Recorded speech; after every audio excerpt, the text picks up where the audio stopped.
increase criminal penalties against smugglers and traffickers, and hold employers more accountable if they knowingly hire undocumented workers. If enacted, it would represent the most ambitious enforcement. We'll keep strengthening our criminal justice system so police and prosecutors have the tools and training to prevent these crimes and bring perpetrators to justice. And we'll bring more undocumented immigrants out of the shadows so they can play by the rules, pay their fair share of taxes, pass a criminal background check, and get right with the law. They should support good people in both parties who want to reform our criminal justice system. That starts with reforming a criminal justice system that too often is a pipeline from inadequate schools to overcrowded jails, wreaking havoc on communities and families all across the country. Still, much of our criminal justice system remains unfair.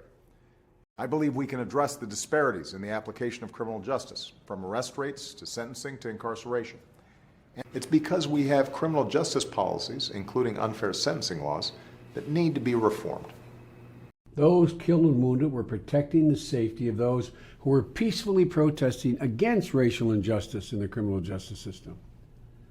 And I saw it on Thursday at a town hall in D.C., where we talked about how there's no contradiction between honoring police and recognizing the racial disparities that exist in our criminal justice system and trying to fix those discrepancies. Passing criminal justice reform. What we can control is the effect of criminal activities in society to stop the actions of organized crime, and we can also act preventively in order to bring down the consumption of drugs in the United States and in Mexico too, which also begins to be a problem of great concern to us.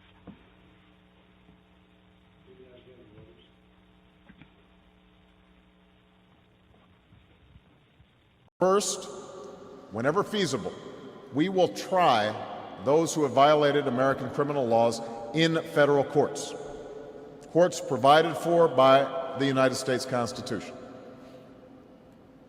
We know that we are destroying their criminal organization. Rejected from Boston's old line firms, despite his success in law school, he established his own practice, handling everything from wills and divorces to real estate and criminal cases.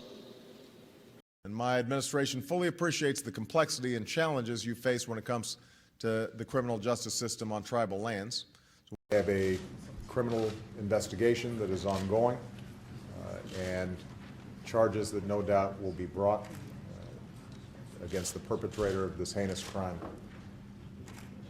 Mr. President, I want to thank you for offering to share Chile's security expertise with Central American nations as they fight back against criminal gangs and narco traffickers.